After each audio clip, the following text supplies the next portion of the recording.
exemplo, tem fugido dos padrões da normalidade e do aceitável para a convivência social.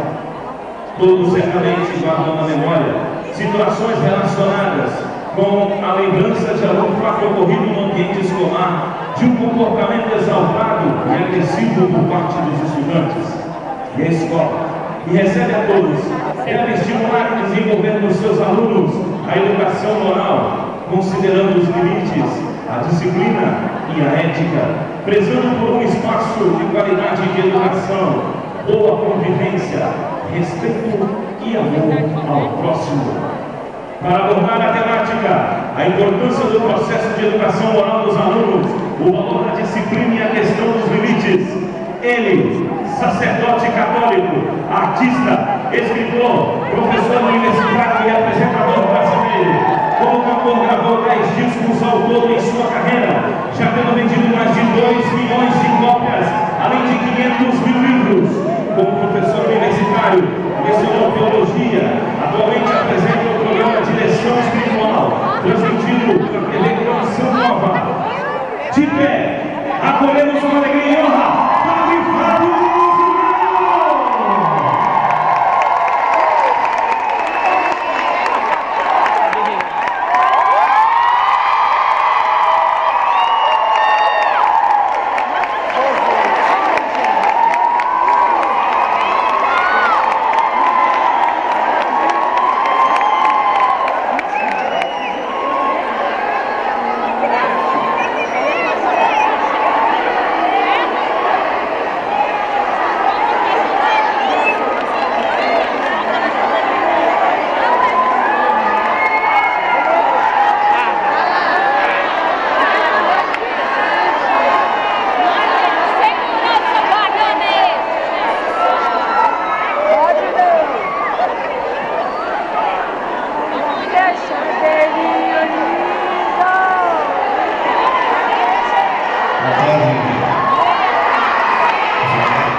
Gostaria de dizer que para mim é uma alegria imensa, uma responsabilidade que eu recebo com muita alegria mesmo, porque tenho um profundo respeito pelo ofício de ensinar, tenho um profundo respeito pelos professores, mesmo porque das muitas pessoas que eu conheci pela vida, muita gente passa pelo meu coração o tempo todo, passa pela minha história o tempo todo.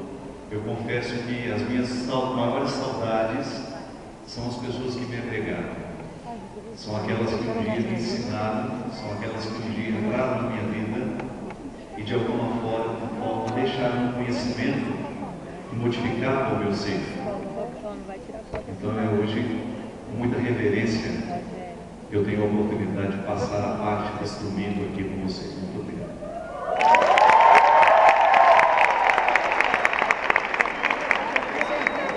Acalmem as máquinas fotográficas agora, para eu ficar muito tímido e começar a falar bonitinho para vocês, pode ser? Eu vou andar para todo lado. Pode ficar tranquilo que eu vou andar para todo lado. A única coisa que eu espero é que mesmo em posições diferentes a gente possa se comunicar. Isso para mim é o mais fundamental. Eu não saio de casa sem ter muito claro diante de mim a obrigação mesmo, a possibilidade de comunicar com alguém. Isso para mim é fundamental. Comunicar aquilo que eu sou, comunicar aquilo que eu creio, comunicar aquilo que eu aprendi. Isso para mim é uma alegria, é um ofício que eu cumpro com muita satisfação. E hoje, a partir de uma temática muito específica, que eu não quero me desprender, né? Eu sou às vezes muito prolixo, mas quero fazer um esforço hoje de ser recordado dos meus tempos de professor também. Eu fui professor universitário durante 4 anos. Cadê o nome assim?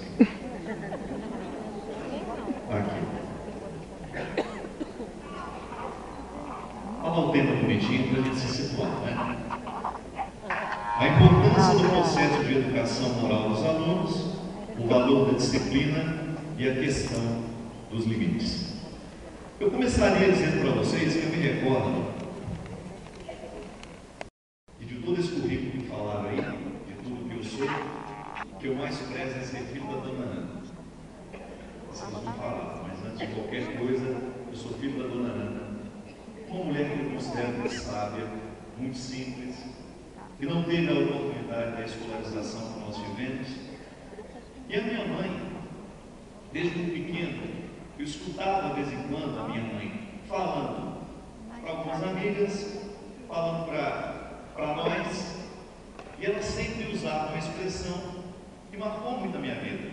Ela dizia: esse menino está precisando pôr limite nele. E eu achava que aquela palavra limite, na minha parca compreensão, é que ele era um conceito negativo.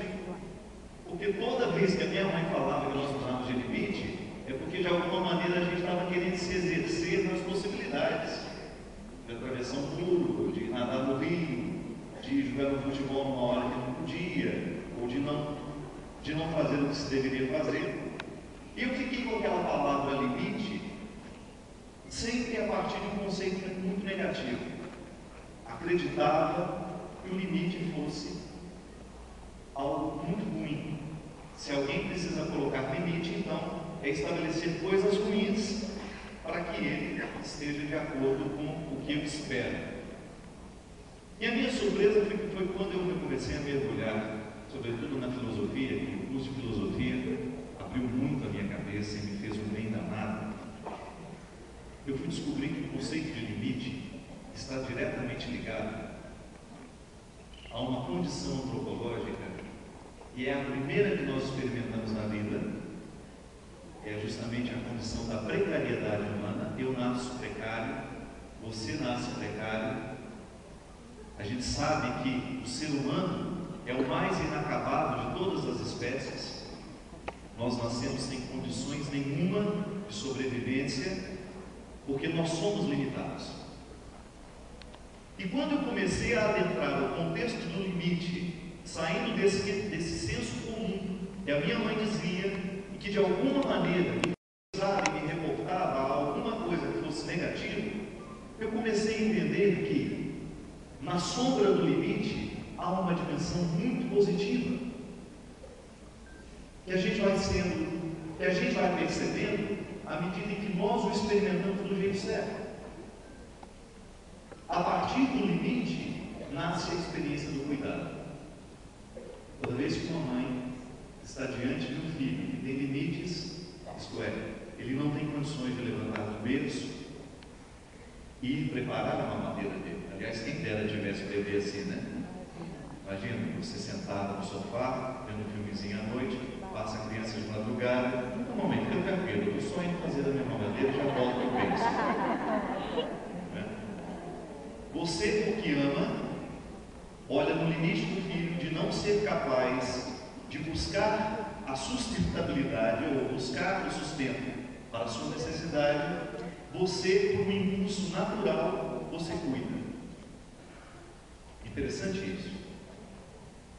Paralelo ao limite está a experiência humana do cuidado. E eu descobri que toda vez que nós temos um limite, nós temos de cuidados. Toda vez que nós experimentamos um limite humano e essa condição precária, eu tenho um escritor americano que eu gosto muito, chamado Ricardo Petter. Ele trabalha a antropologia do limite, a imperfeição. E ele tem títulos muito sugestivos de obras dele, que trabalham justamente o aspecto positivo da imperfeição. Segundo Ricardo Petter, o conceito de perfeição é um conceito acabado, desagradável, bobo, porque tudo aquilo que é perfeito é irretocável. E o que é irretocável não mexe na estrutura humana para nos desafiar a querer uma busca maior, para ultrapassar, para ir além. Então, segundo ele, a antropologia da imperfeição é um socorro a toda mente que precisa avançar, que precisa ultrapassar a compreensão ingênua da vida. Porque na compreensão ingênua da vida, nós queremos que as coisas sejam perfeitas. Nós queremos que as pessoas sejam sempre boas. Nós queremos que as pessoas sejam impecáveis nos seus comportamentos. E não são poucas as vezes em que nós nos frustramos como pessoas na tentativa de viver num mundo perfeito